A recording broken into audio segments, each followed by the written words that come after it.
Ellen's letter cracked in her frostbitten hands as she stared at the final rejection from Samuel Warrick. In the cramped, dim light of her Chicago boarding room, the words burned into her mind.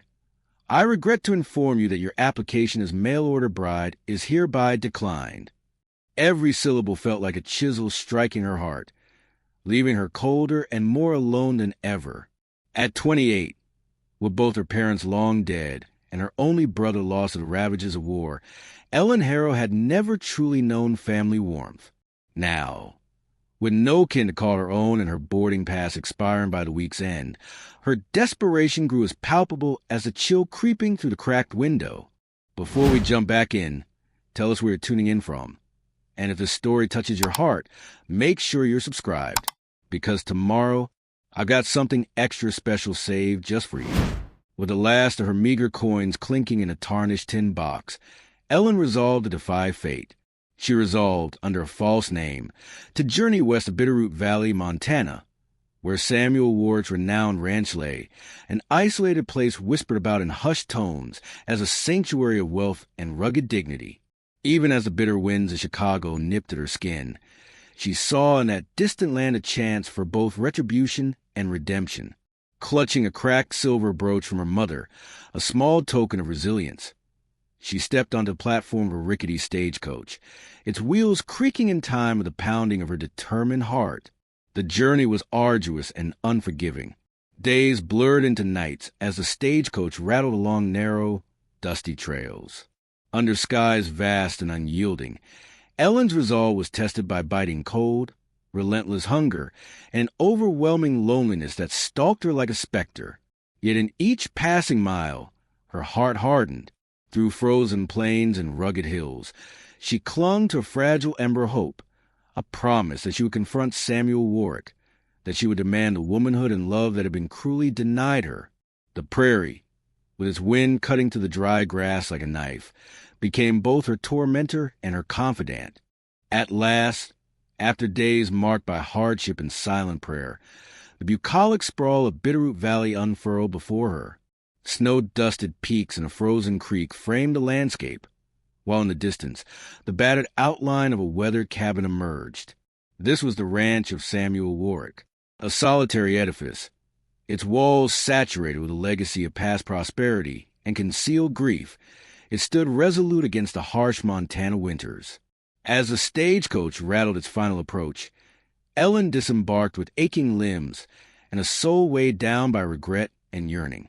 Wrapped in a threadbare cloak and protective embrace of her cherished brooch, Ellen followed a narrow, icy path leading to the ranch's modest homestead. The air was thin and cold, carrying with the scent of pine and the faint tang of iron from a frozen creek. Reaching the cabin's sagging door, she hesitated only momentarily before knocking, her knuckles raw and trembling. With each resolute rap, memories of countless nights spent in solitude and longing pulsed through her, urging her onward. The door creaked open to reveal Samuel Warrick himself, a man in his late 40s, his face etched with lines of loss and hard, unspoken secrets. His dark eyes, hardened by the unforgiving frontier, regarded her with guarded curiosity. Dressed in homespun cloth and a faded duster, he exuded an aura of quiet authority, yet something in the depths of his expression hinted at his own unhealed scar. "Who's there?" he demanded, his tone rough as gravel yet tinged with the weight of weariness. Summoning every ounce of courage, Ellen stepped forward. "My name is Ada," she declared, her voice steady despite the tremor within. "I come from Chicago." "I? Please, sir, marry you. I've got no one left." Her words, raw and desperate, hung in the cold air like the final note of a mournful ballad. For a long moment, silence reigned, punctuated only by the soft soughing of the wind and the distant howl of the prairie. Warwick's eyes flickered momentarily, a spark of something unnamed, perhaps pity or long-forgotten longing. "Ada," he repeated slowly, as if tasting the word. "Strange name, but it matters not." His voice, low and measured, carried a gravity that belied the casual dismissal she had anticipated. "I'm Samuel Warrick," he said gruffly, "and you, if you're to stay, will abide by my conditions. My peace was fractured in the past by betrayal, and I cannot afford another wound.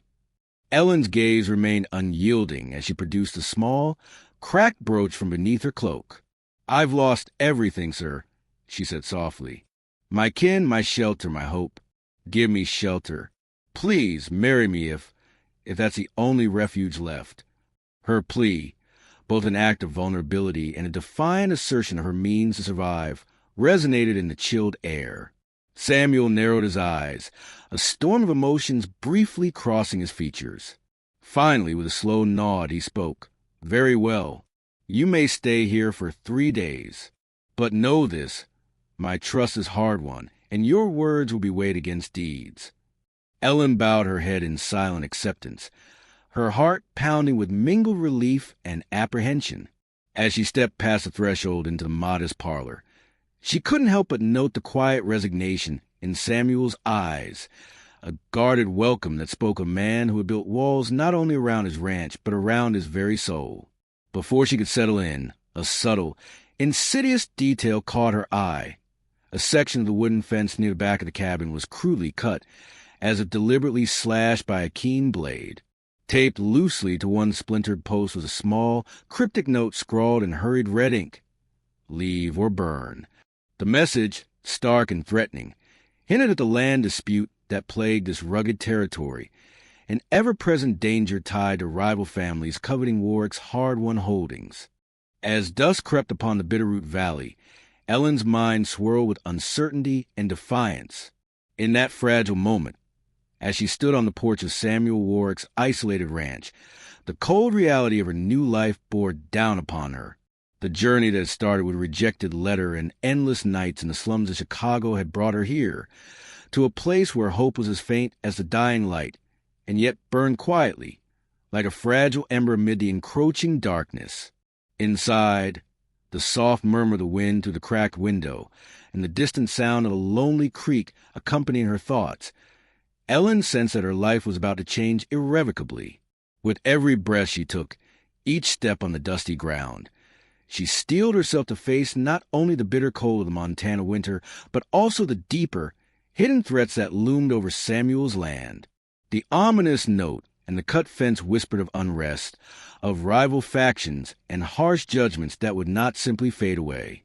Standing on the threshold between her shattered past and the uncertain promise of a future amidst the rugged expanse of Bitterroot Valley, Ellen vowed to endure.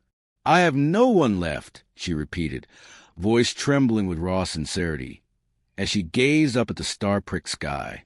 In that solemn haze, she took a decisive step forward, into the darkness, into danger, and into the arms of an uncertain destiny.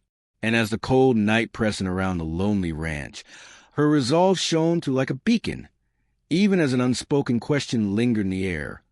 Would she find the strength to claim a future here, or would her desperate plea fall upon unforgiving land?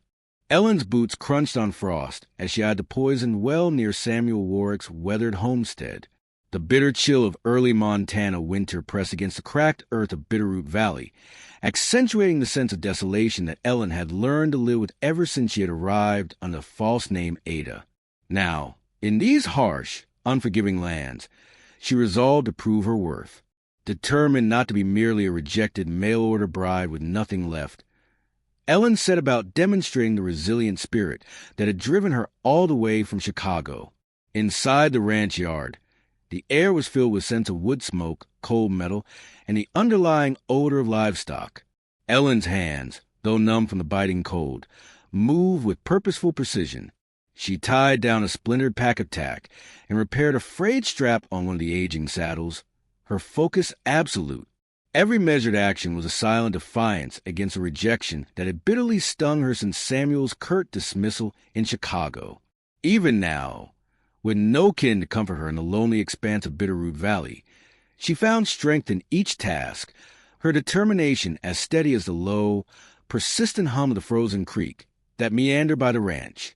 Samuel Warrick, a guarded widower in his 40s with a haunted past he rarely spoke of, observed Ellen's work from a distance.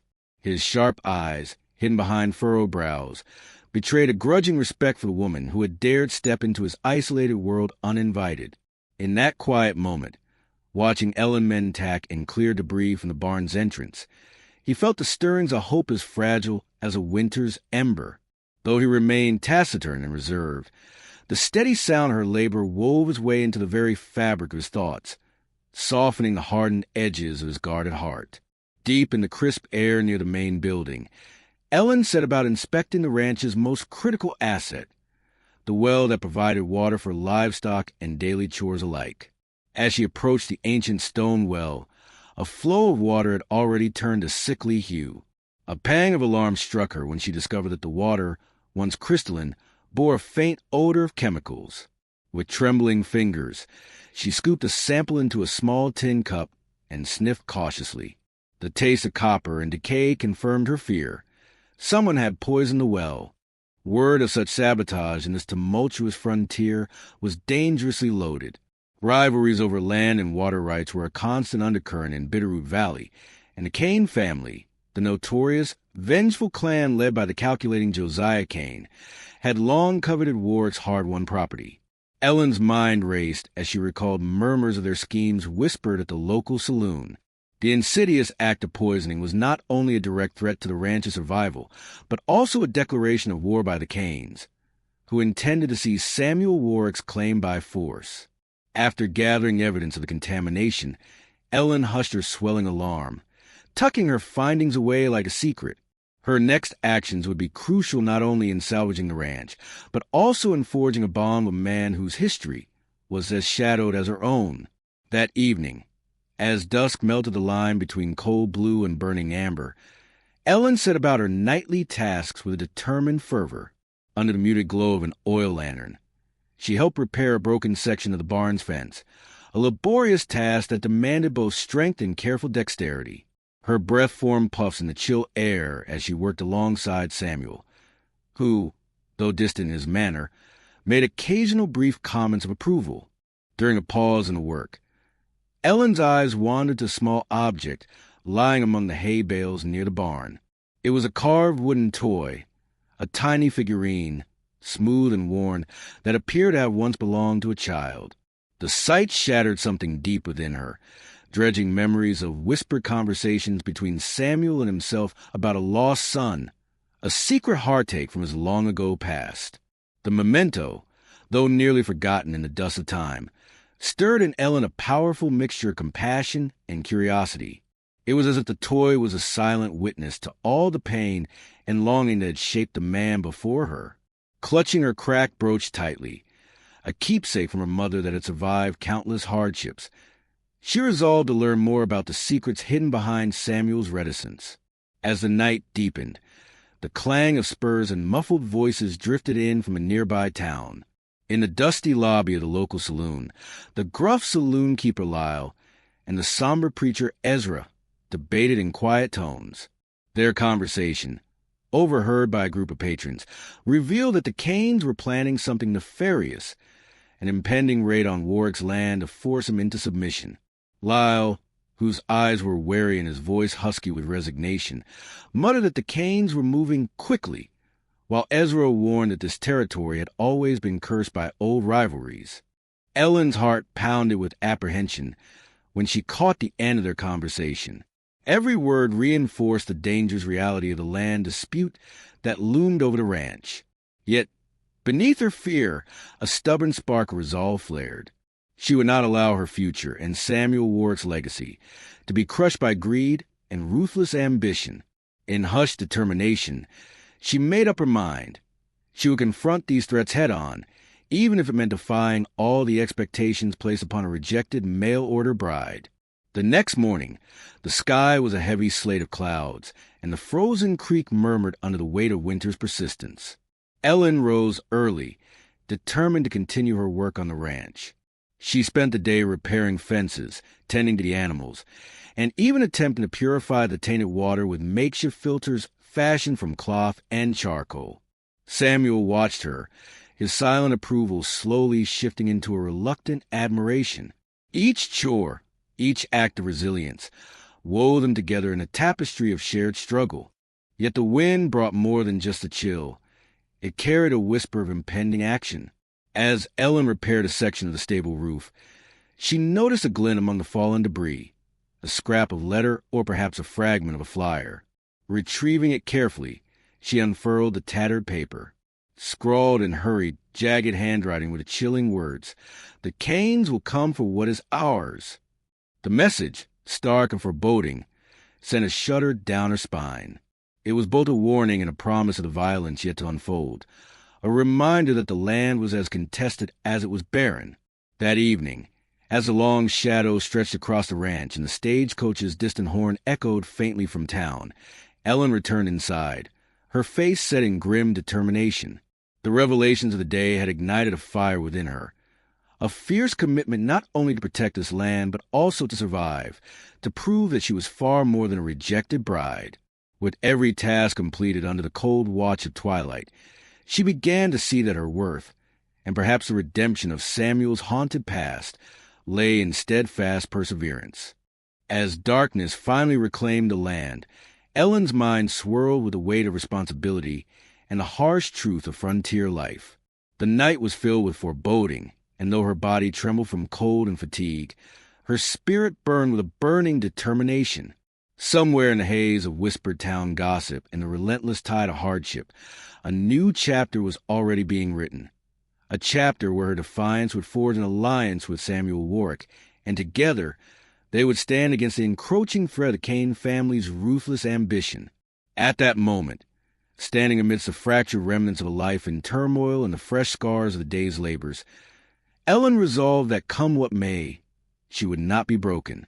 In her heart, hope was as fragile as a thread, but it was a thread she was determined to weave into something strong enough to bind her to her destiny.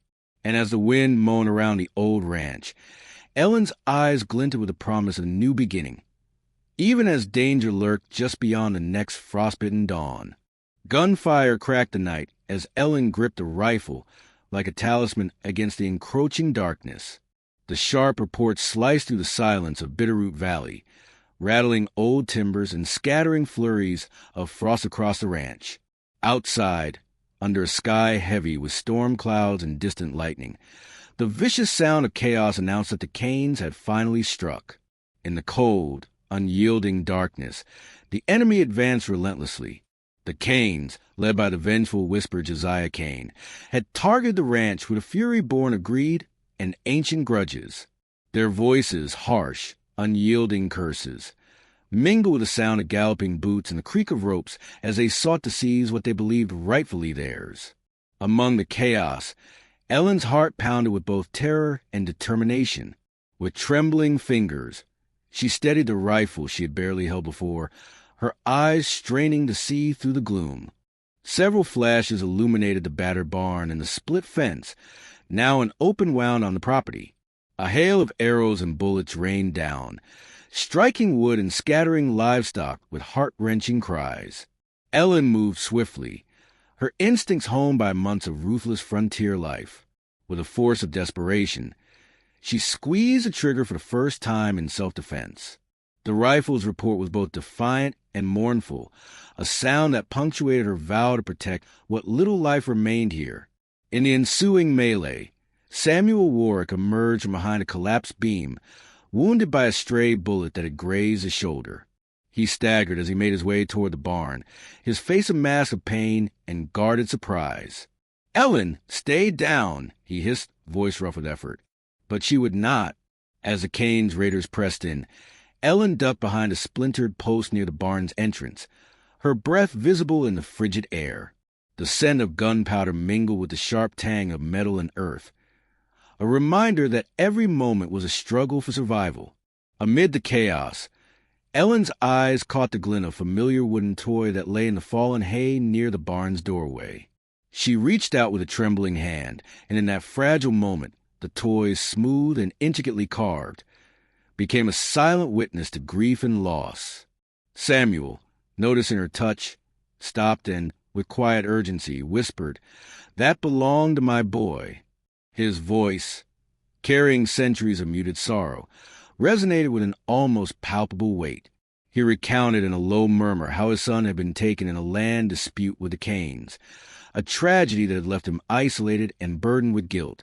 His confession, raw and unvarnished, layer the night with redemption and sorrow, drawing Ellen's sympathy deeper into the bond between them. With renewed fervor, Ellen rose from her hiding place and returned fire, her aim true and her spirit unyielding. Each shot she fired was a declaration that the voice of a rejected bride would not be silenced by fear. As the canes hammered at the wooden walls, desperate shouts rose and fell like a dark tide. Samuel, though injured, rallied behind her, a fragile partnership now forged in the crucible of violence.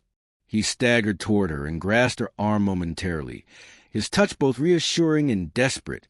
"I'm sorry," he whispered, as if apologizing for all the past that had led to that moment. "I never meant for any of this to come to pass." Even as the ferocity of the attack crescendoed, in the midst of the chaos, a new layer of tension unfolded far beyond the confines of the ranch. In the nearby town, whispers and hurried conversations cascaded from the cracked doors of the saloon and the hallowed pews of the little church. Saloon keeper Lyle, his features etched with opportunistic hunger, and the somber preacher Ezra, whose voice carried both warning and compassion, had begun to spread rumors. According to their hushed tones, the Canes had long coveted Samuel's land, claiming that it once rightfully belonged to them, a story that deepened the wounds of old betrayals. Ezra's stern admonition warned that the Canes' ambition was driven by a stolen inheritance, a lost son whose memory haunted the Cane family's dark legacy. Back at the ranch, the raiders' assault slowly waned as the ominous moon ascended high over a scarred landscape. The attackers, battered by Ellen's resolute defense and Samuel's continued resistance despite his injury, began a hasty retreat, leaving behind the echoes of their fury. In the ensuing silence, the cold wind carried away the smoke of spent gunpowder and the bitter tang of spilled blood. The stillness was punctuated only by the ragged breaths of those left behind and by the low, steady drip of melting frost from a shattered eave. Ellen, with a mix of relief and lingering fear, lowered her rifle. Her eyes, a storm of defiance and uncertainty, met Samuel's as he slowly sank to a knee near the wooden toy. "My boy," he murmured, almost to himself, "I never forgave the Canes for what they did." His admission, though quiet, resonated powerfully with Ellen, who now understood that his guarded demeanor concealed a deep, searing regret over decades of loss. The painful truth of his past and the tragic memory of a son lost in a land dispute only served to strengthen her resolve.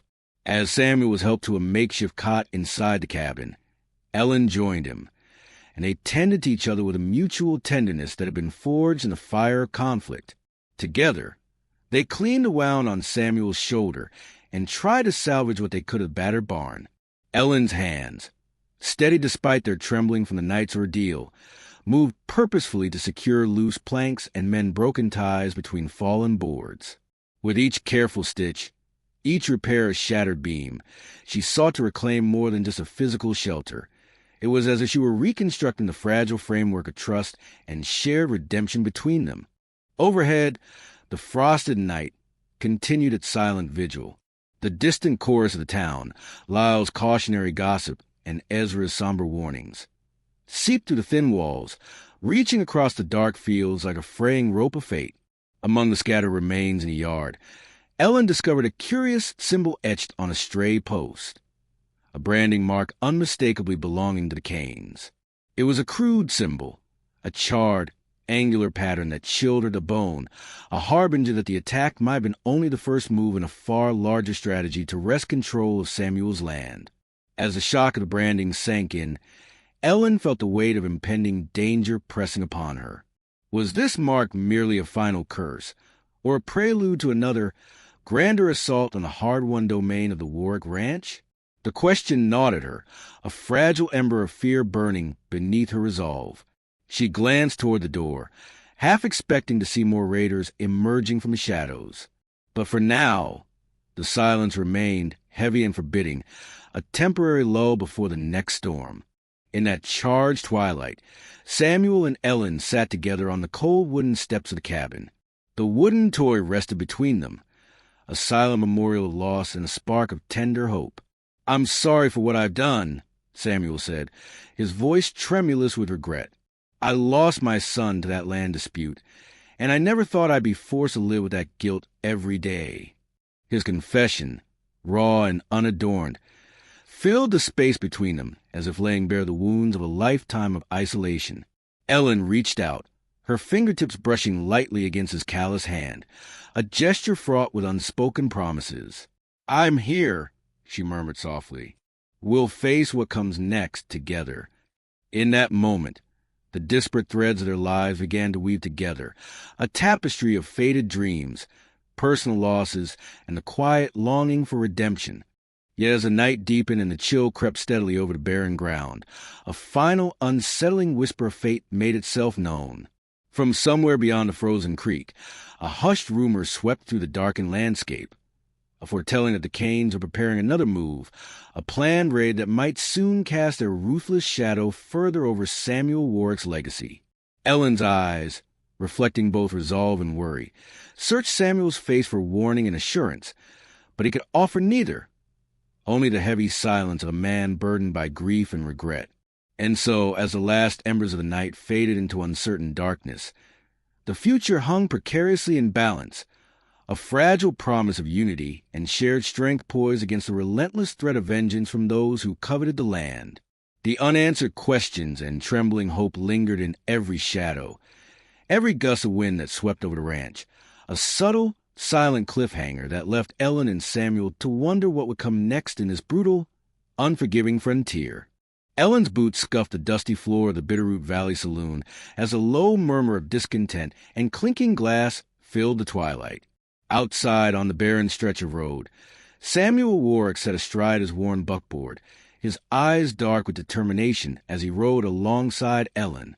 They had come together to confront the rising threat of the Kane family, a menace that had tightened its grip on Warrick's land and haunted every corner of his isolated ranch. At the saloon's weathered doorway, Josiah Kane appeared, tall, gaunt, and imposing beneath a threadbare duster. His presence, like a storm cloud made flesh, set the hearts of onlookers racing with trepidation. "Warrick," he sneered, voice dripping with venom, "I reckon you've been squandering your pride on lost causes. That land, the one that rightfully belongs to my kin, must be sold. Hand it over and spare yourself further ruin." Warwick's jaw tightened as he dismounted with slow, measured steps, his gaze never leaving Josiah's. "I'll not sell my home, Kane," he replied, voice low and resolute. "This ranch has been built with blood, sweat, and the pain of loss. You claim a stolen deed, yet your words are as barren as the dust this valley yields." His retort, though quiet, resonated in the stillness of the saloon's entryway like a challenge thrown at the feet of fate. Inside, a murmur grew among the townsfolk.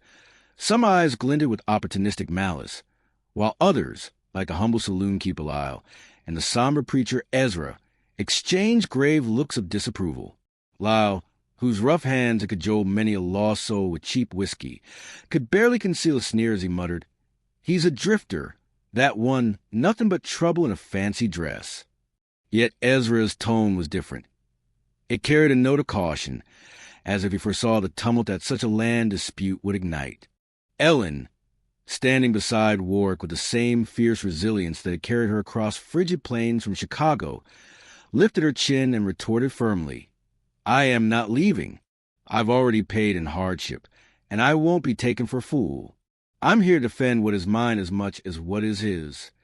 Her voice, though measured, broke the feeble barrier of silence and impressed the gathering with its unexpected strength. In her eyes shone the glimmer of a woman who had been rejected but refused to be cast aside. Before the confrontation could escalate further, Preacher Ezra stepped forward. His weathered face was set in sorrowful determination as he raised his hands, calling for calm with a voice that, despite the low hum of the saloon's rustic acoustics, was both commanding and compassionate. Now, let us not descend into senseless violence," he intoned. "Remember, the good Lord teaches that only justice, not vengeance, should be our guide. We must follow the truth and act in honest accord." His words, heavy with the wisdom of many troubled years, softened the edge of the mob's bitterness and convinced some of the assembled townsfolk to withhold their further aggression. Amos Tate, whose own greed had fueled his earlier attacks on Warrick's integrity, scowled at Ezra's intervention. But even he hesitated when faced with the preacher's unwavering authority. The murmurs in the saloon dimmed into a fragile peace as Ezra's sermon of justice, tempered with compassion for even the most wayward among them, began to resonate with the crowd. Outside, on the ranch's threshold, the tension did not fully dissipate. In a quiet yet decisive moment that spoke volumes, Samuel Warrick stepped away from the throng and bent to examine the broken remnants of something precious. Ellen noticed his careful handling of a cracked, time-worn brooch, a keepsake passed down by her late mother. Its delicate design, marred by the scars of harsh weather and neglect, symbolized a trust that might yet be mended. With measured care, Warrick delicately fastened the brooch back together, as if sealing the fractures in his own guarded heart. The gesture was silent, but spoke of a resolve to forge something genuine between them. The mob dispersed slowly as organized voices of dissent began to fade, thanks in no small part to Sarah Wells, whose earnest interjections and gentle persuasion had swayed several influential figures. Elias, the reserved saloon keeper, among them. The resolution in the room was fragile, hovering between bitterness and new hope, but its core had shifted. Yet beneath that momentary calm, a lingering menace remained. As dusk gave way to a deep, starless night, a chill wind swept across the ranch. At the front gate, tucked against a splintered post, a single scrap of paper fluttered in the breeze. Ellen stooped to retrieve it and unfolded the faded note. Scribbled in hurried, angular letters were the words, "Time's up." The paper was stained with the red of something ominous, and its message was clear. A final ambush was being planned, or perhaps a final reckoning by the Canes. Ellen's heart pounded as she held the note close. She glanced at Samuel, whose eyes darkened with both regret and hardened resolve. "We're not selling," he said quietly, his voice echoing in the silence between them. "Not now and not ever." His statement, resolute and unwavering, was both a rebuke to Amos's greed and a promise of defiance in the face of danger. In that charged moment, with the last vestiges of anger from the earlier confrontation lingering like stale smoke in the saloon's rafters, Ellen stepped back outside. The cold air bitted her cheeks as she surveyed the quiet expanse of the ranch. The night was far from silent. Its whispers carried threats from beyond the horizon, and the impending ambush lurked heavy in the cold, still air. Standing on the porch, Ellen clutched the reassembled brooch in one hand, while her other finger grazed the note's rough edge. Each breath condensing in the chill betrayed her inner turmoil. Fear mingled with the rising, fragile ember of hope. Behind her, Warwick's steady presence provided a silent reassurance. Even as the voices of the mob, now dispersed, faded into memory, the threat of the Kane family's continued aggression loomed over them, a shadow cast across the very soul of the Bitterroot Valley. As the ragged murmur of the wind carried the final echoes of the day's confrontation, Ezra's solemn words and Sarah's gentle interventions still lingering in the background, Ellen resolved that she would not yield to fear. With determination as raw as the unfinished tapestry of her future, she met Samuel's gaze. "We'll prepare," she declared, voice firm though tempered by quiet anxiety, "for whatever comes next. I've got no one left, but I have you, and that has to be enough." Samuel nodded, his eyes reflecting a deep, steady flame of commitment. Together, they moved inside to begin packing what little they could for the coming trials. Outside, the note's threat hovered like a specter, a final challenge left by enemies unseen. As the inky darkness deepened, Ellen's mind raced with possibilities of the ambush that might soon descend on them, a confrontation that would either shatter what they had built or bind them closer together in defiance. And so, beneath a sky veiled in uncertainty and cold determination, Ellen and Samuel prepared to face the coming storm. Each heartbeat a silent vow, each touch a fragile seam mending the fabric of trust between them.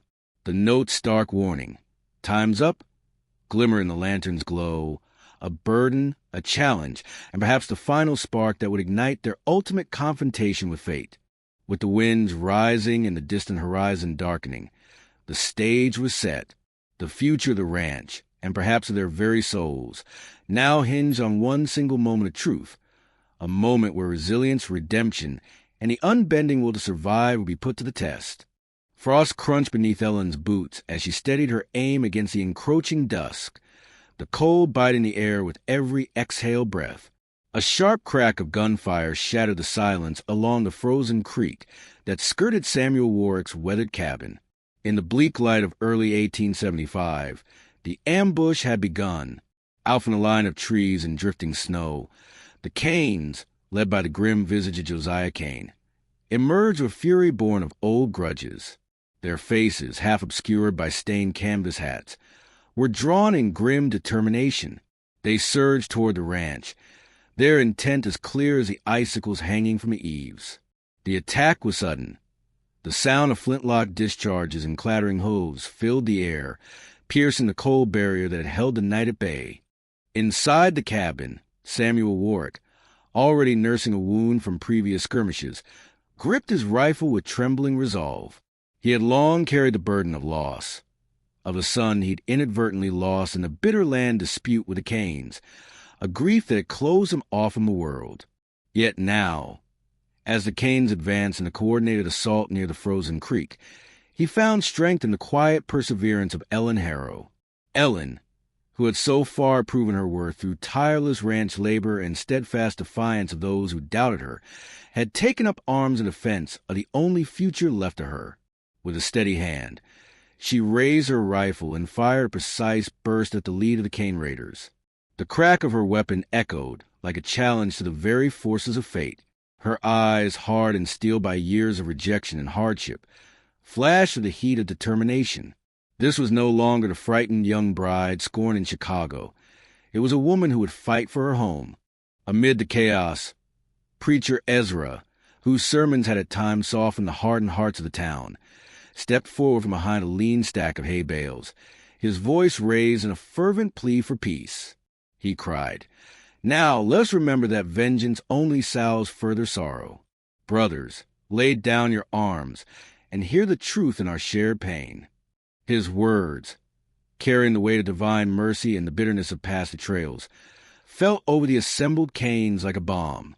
The tension in the air wavered for a moment, as if the harsh winds themselves paused to listen. But Josiah Kane was unmoved, his eyes, glistening with unshed tears of anger and regret, fixed on Samuel Warrick. "You stole what was rightfully ours," he shouted, voice cracking with anguish. "My boy, he died in that same cursed dispute that took your child." His accusation hung in the cold air. For a long, harrowing moment, the nameless grief of both families settled over the scene, a shared sorrow that bound their fates together in mutual, if bitter, pain. Samuel lowered his rifle slowly. His features, etched by grief like the rugged lines of the Montana hills, softened as he spoke in a ragged, measured tone. "I never meant to take more than fate allowed, Josiah. My son died in a blood feud over land that none should truly claim by force." His voice was heavy with remorse and a silent resignation, a confession to the weight of his past mistakes. The admission rocked Josiah, and for an instant, time itself seemed to stall. Ellen, sensing that the raw, unhealed wounds on both sides were paving a dangerous path toward renewed bloodshed, stepped forward. "Enough," she declared, voice trembling yet resolute. "I have suffered the sting of rejection and loss. I come here with nothing but what little I possess, and I intend to protect this home, to protect all of us from more pain." Her words, raw and earnest, broke through the fury as if a fragile thread of hope had been woven into the midst of despair. At that moment, a passerby from town, a practical, no-nonsense woman named Sarah Wells, joined the fray. "We ain't going to let this feud tear our community apart," she said, addressing both parties with an authority that belied her humble origins.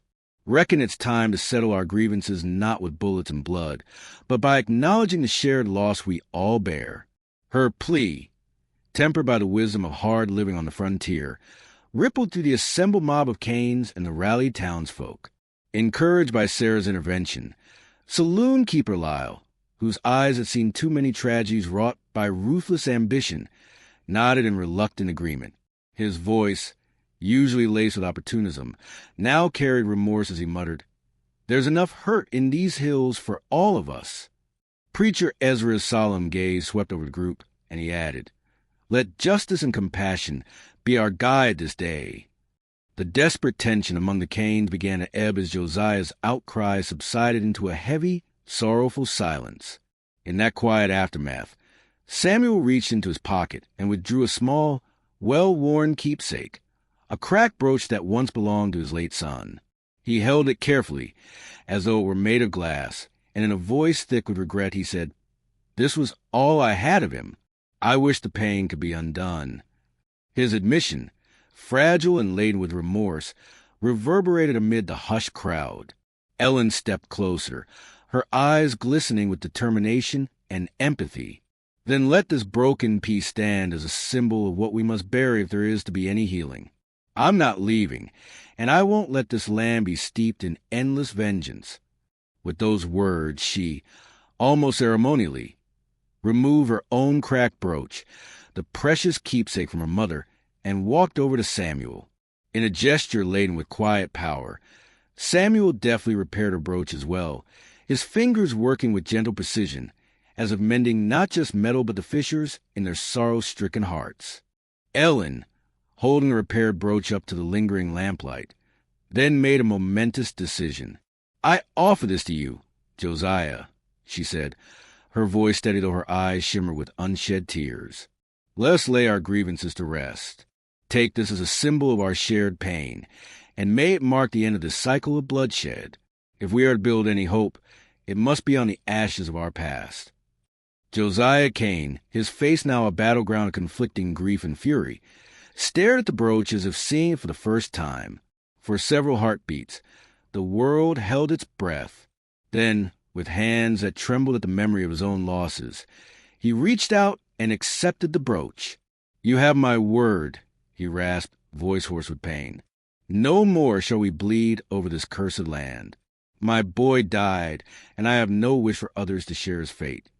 His words, raw and tentative, began to dissolve the hardened enmity that had defined his life. In that fragile, redemptive moment, the gathered townsfolk, invoked by Sarah Wells, Lyle, and Ezra, poured forth their support. They vowed to help rebuild the ranch, not as a prize for greed, but as a beacon of community resilience. The threat of further violence began to recede like the retreating tide, leaving behind a promise of atonement. As the cold night yielded to the first pale blush of dawn, Ellen and Samuel, standing side by side on the porch of the rejuvenated homestead, prepared for the uncertain future. The hostile forces had been defused without lethal bloodshed, a hard-won victory born of negotiation, shared grief, and the unyielding strength of human connection. Yet, the memory of the Kane threat lingered like a stone in the heart of Bitterroot Valley, a reminder that even as old wounds begin to heal, the scars of the past may never fully vanish. In a tender epilogue that would mark a new chapter for them both, the town slowly rallied to rebuild Warrick's battered property. Over the following months of 1875, Ellen and Samuel worked alongside townsfolk to clear debris, repair fences, and plant the very crops that would now nourish their shared future. Their partnership, while not a traditional marriage, blossomed into something deeper, a commitment to each other that defied the harsh laws of a lawless frontier. As they tended a flourishing field near the rebuilt cabin, Ellen's laughter mingled with Samuel's quiet smiles, and the repaired brooch, now a symbol of forgiveness and hope, hung proudly from her neck. Together, they rode out slowly on a worn buckboard, the rising sun illuminating the rugged Montana landscape in tender hues of gold and promise. Their future, forged out of pain and tempered by resilience, shone just like the first light of dawn, a fragile ember of hope that promised to grow larger with each passing day.